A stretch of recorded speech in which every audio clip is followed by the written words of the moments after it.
दुनिया के सबसे प्राचीन दार्शनिक ने कहा था कि किसी भी विचार को सिर्फ इसलिए मत मानो कि वह विचार किसी महान पुस्तक में लिखा है या उसे किसी महान व्यक्ति द्वारा कहा गया है। पहले उस विचार को पूरा सुनो, सोचो, समझो, अपने तर्क में उतारो और अगर तब वह विचार आपको सही लगे तो उसे मानो।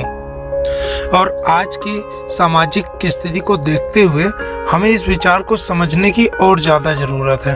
तो वीडियो के लास्ट में जानेंगे कि 5000 साल पहले इतनी तार्किक बातें किसने कही थी। तो चलिए शुरू करते हैं। नमस्कार दोस्तों, मेरा नाम है कौशलेंद्र कुमार और आप देख रहे हैं द लॉजिकल हिंदी।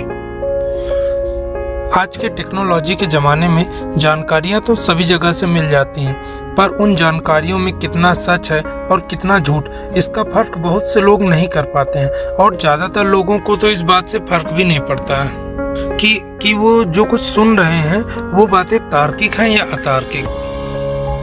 जैसा कि दर्शन शास्त्र में कहा गया है कि जब कोई व्यक्ति किसी देश, घटना या किसी पात्र की व्याख्या करता है तो यह जान लेना भी जरूरी है कि वह व्यक्ति उस पात्र से कितना प्रेरित है, क्योंकि यदि वह व्यक्ति उस पात्र के चरित्र से प्रेरित है या उसकी उसमें आस्था है तो इस बात की उम्मीद ज़्यादा बढ़ जाती है कि वह उस पात्र का व्याख्यान बढ़ा चढ़ाकर करेगा। उदाहरण के लिए, यदि कोई व्यक्ति इस्लाम से प्रेरित है तो वह इस्लाम धर्म की व्याख्या बढ़ा चढ़ाकर करता है। यदि कोई व्यक्ति ईसाई धर्म से प्रेरित है तो वह बाइबल की बातों को बढ़ा चढ़ाकर बताएगा।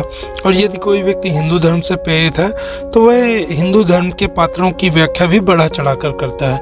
और यह बात सिर्फ इनकी नहीं है, दुनिया भर के सभी लोग जो भी धर्मों में आस्था रखते हैं वे अपने धर्मों को इस तरह से दर्शाते हैं जैसे वो जिस धर्म का पालन कर रहे हैं वही सबसे उत्तम और सबसे सही मार्ग है। और आज के समय हर व्यक्ति अपनी विचारधारा को दूसरों पर थोपना चाहता है बगैर यह जाने कि किसी की नैतिकता पर इसका क्या प्रभाव पड़ेगा। और ऐसे समाज में उन लोगों के लिए एक घुटन की परिस्थिति पैदा हो जाती है जो विचारों को तार्किक रूप से समझना ज़्यादा पसंद करते हैं। इसे और अच्छे से समझने के लिए हम अपने इतिहास की एक घटना का उदाहरण ले लेते हैं, जो कि है महाराणा प्रताप जी के बारे में। उनके बारे में भारतीय समाज में एक झूठ अक्सर फैलाया जाता है कि उनकी तलवार 75 किलो की थी, उनका भाला 120 किलो का था और वो अपने समस्त ढाल कवच के साथ कुल मिलाकर 300 किलो का वजन लेकर युद्ध क्षेत्र में लड़ने जाते थे, जो कि कहीं से तार्किक नहीं लगता। जबकि महाराणा प्रताप जी के चित्तौड़गढ़ किले में आज भी उनके सारे उपकरण सुरक्षित रखे हुए हैं और उन समस्त उपकरणों का कुल वजन 35 किलो है। पर सवाल यह है कि लोगों को समाज में ऐसा झूठ फैलाकर मिलता क्या है? तो जवाब मिलेगा झूठी सद्भावना, खुद को उनसे जोड़कर गौरवान्वित करने की एक झूठी सद्भावना। और ये झूठ फैलाने वाले लोग वे होते हैं जिन्होंने कभी उनके बारे में या उनका इतिहास को पढ़ा ही नहीं।